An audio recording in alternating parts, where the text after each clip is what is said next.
ಸರ್ಕಾರಿ ನೌಕರರು ಪೊಲೀಸ್ನವರು ಕಂಪ್ಲೇಂಟ್ ಕೊಡ್ಲಿಲ್ಲ ಅಂತ ಹೇಳ್ತಾರೆ, ದುರುಪಯೋಗ ಆಗಿದೆ ಅಂದ್ರೆ ಹೆಂಗಾಗತ್ತೆ? ಸ್ಯಾಲ್ರಿ ಅಕೌಂಟ್ ಇರ್ಲಿಲ್ವಾ ಚೆಕ್ಗೆ? ನಂದು ಇನ್ಯಾವ್ದು ಅಕೌಂಟ್ ಇಲ್ಲ ಅಂತ ಹೇಳ್ತಾರೆ. ಯಾವ್ದಕ್ ಬಂತಂತೆ? ಜಂಟಿ ಖಾತೆಗೆ ಬಂತ? ಜಂಟಿ ಖಾತೆ ಮಾಡ್ಕೊಂಡಿರೋದೇ ಆಫ್ ಮನಿನ ಹೆಂಡತಿ ಹೆಸರಿನಲ್ಲಿ ಇಡಕ್ಕೆ. ಪೊಲೀಸ್ ಕಾನ್ಸ್ಟೇಬಲ್ ಆಗ್ಬಿಟ್ಟು ಚೆಕ್ ದುರುಪಯೋಗ ಆಗಿದ್ರೆ ಸುಮ್ಮನೆ ಬಿಡ್ತಾನ ಸರ್? ಏನೋ ಮಾಡದೇ ಇದ್ರು ಕರ್ಕೊಂಡೋಗಿ ಜುಟ್ಟಿಡ್ದು ಹೊಡೆದು ಕಳಿಸ್ತಾರೆ, ಅಂತದ್ರೆಲ್ಲ ಮಾಡಿದಾನೆ. ಸೊ ಎಲ್ಲ ಆಫ್ ಮನಿನ ತಗೊಂಬಂದು ವ್ಯವಹಾರ ಮಾಡಿದಾನೆ. ಫಿರ್ಯಾದಿದಾರರಿಂದ ನಾನು ರು 2,00,000 ಆಗಸ್ಟ್ 2011 ಸಾಲವಾಗಿ ಪಡೆದುಕೊಂಡಿರುವುದಿಲ್ಲ ಹಾಗೂ ಸದರಿ ಸಾಲದ ಹಣವನ್ನು 2 ತಿಂಗಳ ಒಳಗೆ ವಾಪಸ್ ಮಾಡುತ್ತೇನೆ ಎಂದು ಯಾವಾಗಲೂ ಹೇಳಿರುವುದಿಲ್ಲ. ಹಾಗೂ ಫಿರ್ಯಾದಿದಾರರಿಗೆ ನಾನು ಸಾಲದ ಮರುಪಾವತಿಗಾಗಿ ಚೆಕ್ ನಂಬರ್ 20/10/2011 ನೀಡಿರುವುದಿಲ್ಲ ಹಾಗೂ ಸದರಿ ಚೆಕ್ ಅನ್ನು ಬ್ಯಾಂಕಿಗೆ ಹಾಕಿ ನಗದೀಕರಿಸಿಕೊಳ್ಳಿ ಎಂದು ಯಾವಾಗಲೂ ಸಹ ನಾನು ಭರವಸೆಯನ್ನು ನೀಡಿರುವುದಿಲ್ಲ. ಫಿರ್ಯಾದಿದಾರರು ನನಗೆ ದಿನಾಂಕ 16/1/2012 ನೀಡಿದ್ದ ತಿಳುವಳಿಕೆ ಪತ್ರ ತಲುಪಿದ್ದು ನಾನು ಅದಕ್ಕೆ 25/1/2012 ಪ್ರತ್ಯುತ್ತರವನ್ನು ನೀಡಿರುತ್ತೇನೆ. ನಾನು ದೇವರ ಹೆಸರಿನಲ್ಲಿ ಪ್ರಮಾಣ ಮಾಡಿ ಹೇಳುವುದೇನೆಂದರೆ, ನಾನು ವರ್ಗಾವಣೆ ಲಿಖಿತ ಅಧಿನಿಯಮ ಸೆಕ್ಷನ್ 138 ರೀತಿಯ ಯಾವುದೇ ತಪ್ಪನ್ನು ಎಸಗಿರುವುದಿಲ್ಲ. ನಾನು ದೇವರ ಹೆಸರಿನಲ್ಲಿ ಪ್ರಮಾಣ ಮಾಡಿ ಸತ್ಯವಾಗಿ ಹೇಳುತ್ತೇನೆ. ಫಿರ್ಯಾದಿದಾರರು 2004ರಲ್ಲಿ ಚೀಟಿ ವ್ಯವಹಾರವನ್ನು ನಡೆಸುತ್ತಾ ಇದ್ದು, ಅದರಲ್ಲಿ ನಾನು ಚೀಟಿ ಸದಸ್ಯನಾಗಿದ್ದು 2005ನೇ ಇಸ್ವಿಯಲ್ಲಿ ನಾನು ಚೀಟಿಯನ್ನು ಪಡೆದುಕೊಂಡಾಗ ಫಿರ್ಯಾದಿದಾರರಿಗೆ ನಾನು 2 ಖಾಲಿ ಚೆಕ್ಗಳನ್ನು ಸೆಕ್ಯೂರಿಟಿಯಾಗಿ ನೀಡಿದ್ದೆ. ಅದರಲ್ಲಿ ನನ್ನ ಸಹಿಯನ್ನು ಬಿಟ್ಟರೆ ಯಾವುದೇ ಸಾಲವಾಗಿ ಪಡೆದುಕೊಂಡಂತಹ ಹಣಕ್ಕೆ ನಾನು ಫಿರ್ಯಾದಿದಾರರಿಗೆ ಚೆಕ್ ಅನ್ನು ಕೊಟ್ಟಿದ್ದೆ ಎಂದರೆ ಸುಳ್ಳು. ನನಗೆ ಕಾನೂನಿನ ಅರಿವು ಇರುತ್ತದೆ. ಖಾಲಿ ಚೆಕ್ ಅನ್ನು ಕೊಟ್ಟರೆ ಅಪರಾಧ ಎಂಬ ಪ್ರಶ್ನೆಗೆ ನಾನು ನಂಬಿಕೆಗೆ ವಿಶ್ವಾಸದ ಮೇರೆಗೆ ಕೊಟ್ಟಿರುತ್ತೇನೆ ಎಂಬುದಾಗಿ ನುಡಿಯುತ್ತಾರೆ. ಖಾಲಿ ಚೆಕ್ ಅನ್ನು ಲಿಖಿತವಾಗಿ ಬರವಣಿಗೆ ಮೂಲಕ ವಾಪಸ್ಸು ಕೊಡಿ ಎಂದು ಕೇಳಿರುವುದಿಲ್ಲ. ಈ ವಿಷಯದಲ್ಲಿ ನಾನು ಪೊಲೀಸರಿಗೆ ದೂರನ್ನು ನೀಡಿರುವುದಿಲ್ಲ. ಪೊಲೀಸ್ ಠಾಣೆಗೆ ದೂರನ್ನು ನೀಡಲು ಯಾವುದೇ ತೊಂದರೆ ಇರಲಿಲ್ಲ ಎಂದರೆ ವಿಶ್ವಾಸದ ಮೇರೆಗೆ ಕೊಟ್ಟಿರುತ್ತೇನೆ ಎಂಬುದಾಗಿ ನುಡಿಯುತ್ತಾರೆ. ನಾನು ಚೆಕ್ ಅನ್ನು ವಾಪಸ್ಸು ನೀಡಲು ಫಿರ್ಯಾದಿದಾರರಿಗೆ 2006ನೇ ಸಾಲಿನಲ್ಲಿ ಕೇಳಿರುತ್ತೇನೆ. ಫಿರ್ಯಾದಿದಾರರಿಗೆ ಚೆಕ್ ಅನ್ನು ವಾಪಸ್ಸು ನೀಡಲು ಕೇಳಿಕೊಂಡಿಲ್ಲ ಎಂದರೆ ಸರಿಯಲ್ಲ. ನಾನು ಚೀಟಿ ವ್ಯವಹಾರದ ಭದ್ರತೆಗೋಸ್ಕರ ಚೆಕ್ ಅನ್ನು ನೀಡಿರುತ್ತೇನೆ ಎಂದು ಸುಳ್ಳು ಹೇಳುತ್ತಿದ್ದೇನೆಂದರೆ ಸರಿಯಲ್ಲ. ನಾನು ಸಾಲವಾಗಿ ಪಡೆದುಕೊಂಡಿದ್ದ ಹಣಕ್ಕೆ ನಾನು ಚೆಕ್ ಅನ್ನು ನೀಡಿದ್ದೇನೆಂದರೆ ಸಾಕ್ಷಿಯು ನಾನು ಸಾಲವನ್ನು ಪಡೆದುಕೊಂಡಿಲ್ಲ ಎಂದು ನುಡಿಯುತ್ತಾರೆ. ನಾನು ಹಣವನ್ನು ಮರುಪಾವತಿ ಮಾಡಲಾಗದ ಕಾರಣ ಹಾಗೂ ಸುಳ್ಳು ಹೇಳುತ್ತಿದ್ದೇನೆಂದರೆ ಸರಿಯಲ್ಲ. ನಾನು ಕಾನೂನುಬದ್ಧ ಅವಶ್ಯಕತೆಗಾಗಿ ಫಿರ್ಯಾದಿದಾರರಿಂದ ಸಾಲವನ್ನು ಪಡೆದುಕೊಂಡಿದ್ದೆ ಎಂದರೆ ಸರಿಯಲ್ಲ. ನನ್ನ ಖಾತೆಯಲ್ಲಿ ಸಾಕಷ್ಟು ಹಣವಿಲ್ಲ ಎಂದು ತಿಳಿದಿದ್ದರೂ ಕೂಡ ನಾನು ಚೆಕ್ ಅನ್ನು ನೀಡಿ ಸುಳ್ಳು ಹೇಳುತ್ತಿದ್ದೇನೆ ಎಂದರೆ ಸರಿಯಲ್ಲ. This is the cross examination. Further ಇದೆ ಓದಿ. ಸಾರಿ, ನಾನು 2006ರಲ್ಲಿ ಚೆಕ್ ಅನ್ನು ಫಿರ್ಯಾದಿದಾರರಿಗೆ ವಾಪಸ್ ಕೊಡಲು ಕೇಳಿದ ಬಗ್ಗೆ ನನ್ನ ನೋಟಿಸ್ನಲ್ಲಿ ನಮೂದಿಸಿರುತ್ತೇನೆ. ಈ ವಿಷಯದಲ್ಲಿ ನನ್ನ ನೋಟಿಸ್ನಲ್ಲಿ ನಮೂದಿಸಿರುವ ಬಗ್ಗೆ ನನಗೆ ನೆನಪಿಲ್ಲ ಎಂದು ನುಡಿಯುತ್ತಾರೆ. 2004ರಲ್ಲಿ ಚೀಟಿಯನ್ನು 25,000 ರೂಗಳಿಗೆ ಹಾಕಿರುತ್ತೇನೆ. ಚೀಟಿಯ ಬಾಬತ್ತು ತಿಂಗಳಿಗೆ 1,000 ರು ಕಟ್ಟುತ್ತಿದ್ದೆ. ಚೀಟಿ ವ್ಯವಹಾರವನ್ನು ಒಟ್ಟು 25 ಜನ ಸದಸ್ಯರು ಇದ್ದರು. ಒಟ್ಟು 25 ಕಂತುಗಳು ಇರುತ್ತವೆ. ಚೀಟಿ ವ್ಯವಹಾರದ ಇನ್ನುಳಿದ ಸದಸ್ಯರು ನ್ಯಾಯಾಲಯಕ್ಕೆ ಬಂದು ಸಾಕ್ಷಿ ನುಡಿಯಲು ತೊಂದರೆ ಇದೆಯಾ ಎಂದರೆ ತೊಂದರೆ ಇರುತ್ತದೆ ಎಂದು ನುಡಿಯುತ್ತಾರೆ. ನಾನು ಚೀಟಿ ಹಣವನ್ನು ಪೂರ್ತಿ ಪಾವತಿ ಮಾಡಿರುವುದಕ್ಕೆ ನನ್ನ ಬಳಿ ದಾಖಲಾತಿಗಳು ಇರುವುದಿಲ್ಲ. ಸ್ಟಾಪ್ ಪೇಮೆಂಟ್ ಮಾಡುವ ಬಗ್ಗೆ ಬ್ಯಾಂಕ್ಗೆ ತಿಳುವಳಿಕೆ ಪತ್ರವನ್ನು ನಾನು ನೀಡಿರುವುದಿಲ್ಲ. ಚೀಟಿ ವ್ಯವಹಾರಕ್ಕೆ ನಾನಷ್ಟೇ ಸದಸ್ಯನಾಗಿರುತ್ತೇನೆ, ನನ್ನ ಪತ್ನಿ ಸದಸ್ಯಳಾಗಿರುವುದಿಲ್ಲ. ಆದರೆ ಜಂಟಿ ಖಾತೆಯ ಚೆಕ್ ಅನ್ನು ಹೇಗೆ ನೀಡಿರುತ್ತಾರಾ ಎಂದು ಸಾಕ್ಷಿ ನನಗೆ ಬೇರೆ ಅಕೌಂಟ್ ಇಲ್ಲದ ಕಾರಣ ಆ ಖಾತೆಯ ಚೆಕ್ ಅನ್ನು ಕೊಟ್ಟಿರುತ್ತೇನೆ ಎಂದು ನುಡಿಯುತ್ತಾರೆ. ನಾನು ಚೀಟಿಯನ್ನು ಯಾವ ದಿನಾಂಕದಂದು ತೆಗೆದುಕೊಂಡಿದ್ದೇನೆ ಎಂದು ನೆನಪಿರುವುದಿಲ್ಲ. 20 ತಿಂಗಳ ಚೀಟಿ ತೆಗೆದುಕೊಂಡಿರುತ್ತೇನೆ ಎಂದು ನುಡಿಯುತ್ತಾರೆ. ಚೀಟಿಯ ಹಣ ಪೂರ್ತಿ ಭರ್ತಿ ಮಾಡಿದ ನಂತರ ನಾನು ಫಿರ್ಯಾದಿದಾರರಿಗೆ ಚೆಕ್ ಅನ್ನು ಮರುಪಾವತಿ ಮಾಡುವ ಬಗ್ಗೆ ನಾನು ತಿಳುವಳಿಕೆ ಪತ್ರದ ಮೂಲಕ ತಿಳಿಸಿರುವುದಿಲ್ಲ. ನಾನು ಯಾವುದೇ ಚೀಟಿ ವ್ಯವಹಾರ ಮಾಡುತ್ತಿರೋದಿಲ್ಲ ಎಂದರೆ ಸರಿಯಲ್ಲ. ನಾನು ನ್ಯಾಯಾಲಯಕ್ಕೆ ಸುಳ್ಳು ಪ್ರಮಾಣ ಪತ್ರ ಸಲ್ಲಿಸಿರುತ್ತೇನೆ ಎಂದರೆ ಸರಿಯಲ್ಲ.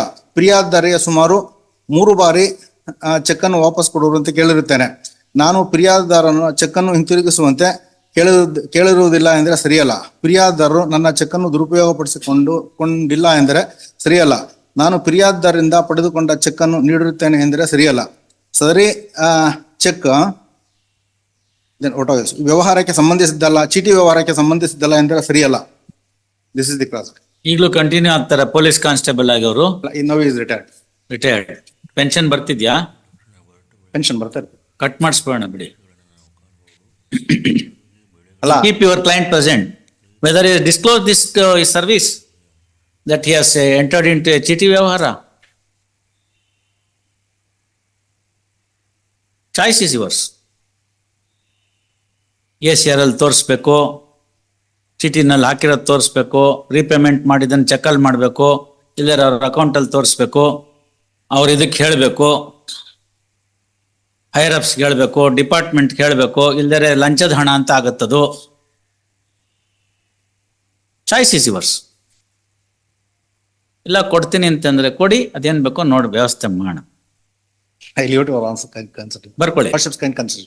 ಅದನ್ನ ಬರೀತೀನಿ ನಾನು. ಏನಂದ್ರೆ I leave it to court ಅಂದ್ರೆ I will write it. ಬೇಡ ದಯವಿಟ್ಟು No, ಬೇಡ. why ಏನಂದ್ರೆ ಅಲ್ಲ leave it to the court ಅಂದ್ರೆ court will write. ಏನಂದ್ರೆ No, it is on oath now. He cannot go back on that. This is enough to see that his pension is cut for all time to come. ಈಗ ಬೇರೆ ವ್ಯಾಪಾರದ್ದೇನು ಇರೋದು ಇಲ್ಲ, ಬರೋದು ಬರೇ pension ಮೇಲೆ ಇರುತ್ತೆ. Pension ಮೇಲೆ ಮಾತ್ರ ಬದುಕಬೇಕಾಗಿರುತ್ತೆ, ಅದನ್ನ ಕಟ್ ಮಾಡ್ಬೇಡ. ಇದು ಓತು, ಈ ಸ್ಟೇಟ್ಮೆಂಟ್ ಒಂದೇ ಸಾಕು. ಸರ್ಕಾರಿ ನೌಕರರು, ಪೊಲೀಸ್ನವರು ಕಂಪ್ಲೇಂಟ್ ಕೊಡ್ಲಿಲ್ಲ ಅಂತ ಹೇಳ್ತಾರೆ, ದುರುಪಯೋಗ ಆಗಿದೆ ಅಂದ್ರೆ ಹೆಂಗಾಗತ್ತೆ? ಸ್ಯಾಲ್ರಿ ಅಕೌಂಟ್ ಇರ್ಲಿಲ್ವಾ ಚೆಕ್ಗೆ? ನಂದು ಇನ್ಯಾವ್ದು ಅಕೌಂಟ್ ಇಲ್ಲ ಅಂತ ಹೇಳ್ತಾರೆ. ಯಾವ್ದಕ್ ಬಂತಂತೆ? ಜಂಟಿ ಖಾತೆಗೆ ಬಂತ. ಜಂಟಿ ಖಾತೆ ಮಾಡ್ಕೊಂಡಿರೋದೇ ಆಫ್ ಮನಿನ ಹೆಂಡತಿ ಹೆಸರಿನಲ್ಲಿ ಇಡಕ್ಕೆ. Want all that to be written, I'll write it. And I'll also report it. People should understand. Rigors of law, people should understand. Police constable ಆಗ್ಬಿಟ್ಟು ಚೆಕ್ ದುರುಪಯೋಗ ಆಗಿದ್ರೆ ಸುಮ್ಮನೆ ಬಿಡ್ತಾನ ಸರ್? ಏನೂ ಮಾಡದೇ ಇದ್ರು ಕರ್ಕೊಂಡೋಗಿ ಜುಟ್ಟಿಡ್ದು ಹೊಡೆದು ಕಳಿಸ್ತಾರೆ, ಅಂಥದ್ರೆಲ್ಲ ಮಾಡಿದಾನೆ. ಸೊ ಎಲ್ಲ ಆಫ್ ಮನಿನ ತಗೊಂಬಂದು ವ್ಯವಹಾರ ಮಾಡಿದಾನೆ. ಸಾಕು. This statement is enough. It's on oath before the court of law. Keep him present tomorrow. If he wants to settle, well and good, we leave it at that. ಬಂದಿದೆ, ಏನೋ ಆಗಿದೆ. I'll advise him. Kindly have it on Monday, Tuesday, 17th. Tomorrow, if he is coming, otherwise you can take it that I'll write it. I don't mind dictating it right now, because you said you leave it to the court. Where the money has come? Where the money? How could he repay? Being a government servant, why he has not shown in his ACR that he has entered into a cheat transaction? That too illegal cheat. ನಿಮ್ಮ ಓತಲ್ಲಿ ಇದೆಯಲ್ಲ, ನೀವು ಒಪ್ಕೊಂಡಿದ್ದೀನಿ ಅಂತ ನೀವೇ ಹೇಳಿರುವಂಥದ್ದು ಸಾಕಲ್ಲ? No more proof.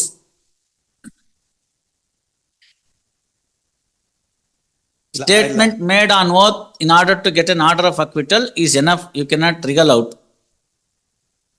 ದಯವಿಟ್ಟು ಹೇಳ್ಬಿಡಿ, phone ಮಾಡಿ ನಾಳೆ ಬೆಳಗ್ಗೆಗೆ. ದಯವಿಟ್ಟು ಬೇಡ, ಟ್ಯೂಸ್ಡೇ ಹಾಕೊಳ್ಳಿ. ನಾನೇ ನಾಳೆ ಒಂಚೂರು ಇನ್ಕಮ್. ಇವೆಲ್ಲ ಬಿಟ್ಬಿಡ್ಬೇಕು, ಇದನ್ನೆಲ್ಲ ನೀವ್ ಹೇಳ್ಬೇಕು. ಸುಮ್ನೆ ಇವೆಲ್ಲ ಬಿಟ್ಬಿಟ್ರೆ ಚೆನ್ನಾಗಿರುತ್ತೆ. Heard Sri Venugopal to hear respondent released on 18th at 2:30. My lord, one submission. On 20th, my lord, I'll not be in station. ನಿಮ್ ಹಬ್ಬಕ್ಕೆ ಊರ್ಗ್ ಹೋಗ್ತೀರೇನು? ಹೋಗ್ ಬನ್ನಿ 20th. ಅಲ್ಲ 20th ನಮ್ಮ ಬ್ರದರ್ ಬಂದು ಗೋದಾನ ಇದೆ. All right, take down.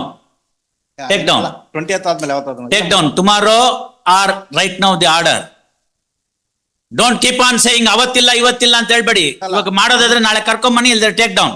20th ನನ್ನ ಪರ್ಸನಲ್. ಸರ್ ಇವತ್ ನಾಳೆ ಬಂದ್ ಮಾಡಿ.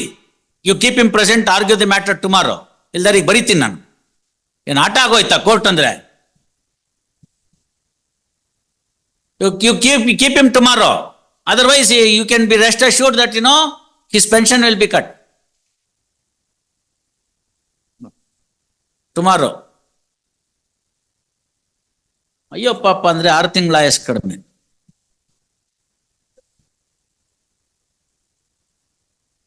ಎಸ್ ಶಂಕರಪ್ಪ, ನಮ್ಮ ಯೂಟ್ಯೂಬ್ ಚಾನಲ್ ಅನ್ನು ಸಬ್ಸ್ಕ್ರೈಬ್ ಮಾಡಿ ಹಾಗೂ ಫೇಸ್ಬುಕ್ ಮತ್ತು ಇನ್ಸ್ಟಾಗ್ರಾಮ್ ಅನ್ನು ಫಾಲೋ ಮಾಡಿ.